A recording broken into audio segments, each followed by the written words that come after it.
Ce que nous allons discuter au Conseil prochain, et qui est ce que nous plaidons l'un et l'autre, c'est de renforcer la coordination de nos politiques. Et ce qui est vrai, c'est que ces choix sont des choix qui demeurent nationaux, mais nous plaidons pour que la coordination soit plus forte. Et certains États membres ont en effet ouvert plus vite et plus fort que nous certains échanges pour des raisons largement touristiques, et ce qui nous met évidemment dans une situation de grande vigilance. Donc nous allons plaider pour qu'il y ait une homogénéisation des règles sur la base justement de ce que nous proposons.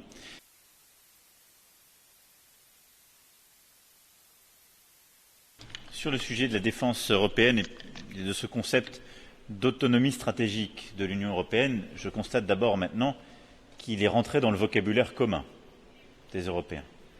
Ensuite, je note que le président Biden lui-même, publiquement et lors de notre rencontre, lors du sommet de l'OTAN, a reconnu, et je pense que nous devons nous en réjouir, son respect à l'égard de l'Union européenne sur le plan politique et sa volonté de travailler avec l'Union européenne comme un partenaire.